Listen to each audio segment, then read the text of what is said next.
Hi and welcome back to Cheeky Crypto. My name is Nick and today, guys, we're jumping back down into the world of Bitcoin, reviewing the most recent price action with BTC and where I think things are heading next. As I get into today's video, if you do find it useful and informative, smash that like button. I do appreciate that. If you are new to the channel, then why not go ahead and subscribe, tap the bell, select all the notifications, and in doing so, you will be kept up to date with everything that we do here at Cheeky Crypto. If you haven't yet joined us in Discord, what are you waiting for? Check it out. The link is down in the description below. It's a fantastic community talking crypto 24/7. It's completely free and I don't think you'll be disappointed by what you find down there. So why not go ahead and check it out. Let's jump right down into today's video, kicking things off with the 1 hour time frame. So as we kind of follow on from yesterday's technical analysis video, we hit our target range. We were targeting out 29,591 to 29,715. We wicked down into here, hitting a low of 29,640. And then, of course, we're talking about a move to the upside. And it actually hit right exactly where I pointed the arrow to, coincidentally, of course. So let's actually review what's going on. Our expectations were this move to the upside. Let's go ahead and do our due diligence and check what's actually occurring here. So we can see here that we did pierce up and we tapped on the 1.618. This is the upper range. It's not an indication that it necessarily has any further to go because it has kind of completed. Let's go ahead and just make sure I've got this exactly where I need to. It did actually pierce a little bit above, actually, looking at it. So I'm just going to go ahead and adjust this right down to the $29,640 exactly, because that is where it wicked down to. And up here, if I zoom in, you can see that our 1.618 was 30,968.74 and we wicked just above it. You can see that wick right there. That wick just above this 1.236 does change our structure from a 3-wave to a 5-wave pattern under a W, X, Y, X, and Z. It's unlikely that a C wave is likely to pierce that move. It's possible, of course, but it's unlikely. So the probability is that this is actually now more of a W, X, Y. We come down a little bit for another X wave, and then we push back up into a Z wave. Okay, so if this is the case, then we're going to be looking at retracements on how low we're likely to kind of go with our X wave here. Now, chances are we're probably going to be looking at this fair value gap as a bit of a fair play. I would expect us to kind of retrace back down maybe towards $30,379. Somewhere in here is probably the area to be kind of thinking about. And then, of course, we'll progress back upwards, and our actual target range for this would then be essentially between the 1.618 and the 1.236, which would put us right up here. And this will be a target range between $31,059 and $31,748. That would be our Z wave. It can be anywhere in there. The internal structure is the most important thing. Okay, so there you go. So that kind of gives you an idea that we still haven't yet completed these moves to the upside. So we'll kind of reflect on what this might look like by tomorrow. I would have thought we should have kind of hit this yellow box area by then.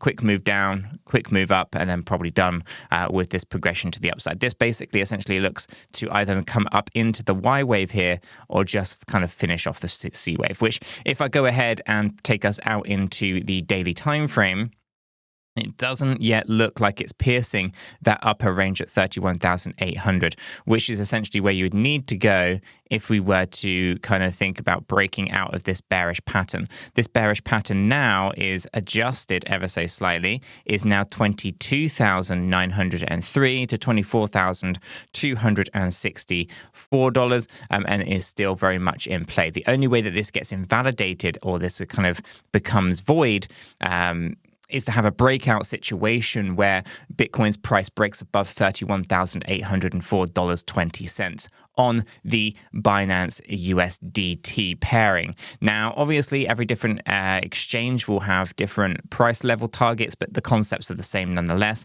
Unless you can pierce this swing high and break above this swing high, you cannot invalidate this low point. And even if we do break above that swing high, we'd have to consider a running flat or an irregular flat situation, which could still potentially bring us down into these low points. It doesn't completely remove it, but it puts us in a higher probability that it's not likely to play out. Hopefully that makes sense. Essentially what we're doing here is we're playing the probability game of all of these different structures and patterns. Every single pattern, whether it's a cup and handle, head and shoulders, inverted, otherwise, essentially they all have a probability of playing out. There's a probability, a percentage rate of success and a percentage rate of failure.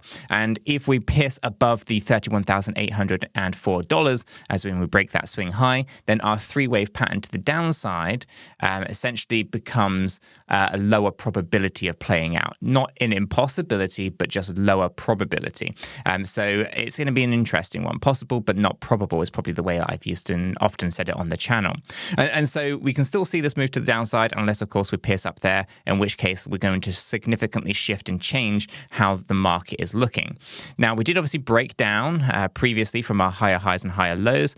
We've broken down, and this isn't anything unusual, right? We haven't pierced anywhere near the previous swing highs, and we're not back inside a channel or anything like that. At the moment, we are in lower highs across this daily time frame, so yeah, we'll keep an eye on it. But I think we have some pretty strong momentum at the moment, taking us a little bit higher. On the momentum indicator, though, things are not looking anywhere near as good. We are overbought on the daily, overbought on the 8-hour, and we're overbought on the hourly. This is an indication that momentum is likely to shift back down. Profits are likely to be taken, and we're going to see a natural healthy correction in the market here for BTC, whether that's 22 to 24,000 or whether that is just going back down to 28,000, 27,000, yet to be seen. But ultimately, a move to the downside is imminent, and we should kind of brace ourselves for that. It's not the end of the world. It is going to be another opportunity for DCA, in my opinion. As we kind of take this out into the weekly, we got a bullish weekly close last week. Again, you can see that it kind of is breaking out of our channel here, right? And these channels are quite interesting. Obviously, we only have one test at the bottom, so we're nowhere near kind of looking at this thing and saying it is done and complete or anything like that. We probably do need to make some adjustments here. But again, our channel looks like it's still underway. It hasn't kind of completed out or anything like that. And therefore, we are still in higher highs and higher lows on this weekly time frame. We broke above the 50 EMA back on the 25th of September, week commencing 25th of September. We closed above it. We retested the 50 EMA, and now we've obviously broken up again. Now we are heading up to the overbought area on the weekly time frame to marry up with the daily time frame.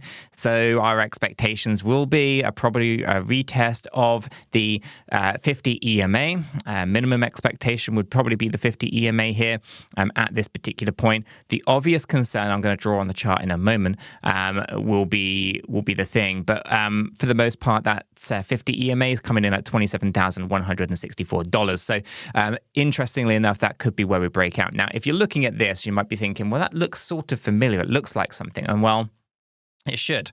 It's a common pattern that we see time and time again. And if I go ahead and draw in here, this will start to make a lot more sense to you guys. As you can kind of see, we have our potential head and shoulder pattern. Okay, so if we start to get rejected here, we're going to potentially see the head and shoulder pattern playing out on the weekly time frame, which puts that neckline all the way down here at $24,000. Break that neckline and you are going to be going down significantly. Now, it happens to coincide with our 200 EMA, that being 24,920. It's an obvious area to bounce from and to find support. If you lose the 200 EMA, lose this neckline as a support line, then we are going to be seeing cheaper prices for Bitcoin. Now, this is a weekly time frame. This means it's going to take months before you actually see this one playing out. The only way to kind of really see this one kind of break down and fail is if price can rally up higher than the head, because your shoulder shouldn't do that. That'll be basically 31,000, you guessed it, $804, right? So that is the target range for a breakout. That's what we're looking for here for Bitcoin. We want to see a breakout situation occur, then we need to see the bulls rally behind Bitcoin's price and take it higher than 31,804. $304. That will completely break down some of these structures and patterns that we are seeing in the price action for BTC. So interestingly enough, some good stuff to potentially come here for Bitcoin, and also some big fears around head and shoulder patterns, which is a bearish pattern. And if we were to see this one play out, it could be pretty disastrous for not only Bitcoin and Bitcoin holders, but also altcoin market as well, which would bleed out very, very heavily. So ultimately, I'm seeing still a potential push to the upside on the smaller timeframes, but we cannot ignore the clear factors here. There are some bearish patterns forming and that have the potential to crash the price action of Bitcoin and altcoin markets. We're heavily overbought on those larger timeframes, such as the daily and 8-hour timeframes, and of course the weekly is almost up in the overbought range as well. So there are a few concerns that we have, and we have got some some hope maybe we can break out of these bearish positions that we find ourselves in by taking the price action higher than $31,804. Guys, I'm going to leave the video right there. If you have found this useful and informative, smash that like button. I really do appreciate that. If you are new to the channel, then why not go ahead and subscribe, tap the bell, select all the notifications, and in doing so, you will be kept up to date with everything that we do here at Cheeky Crypto. Until the next one though, guys, have a fantastic day.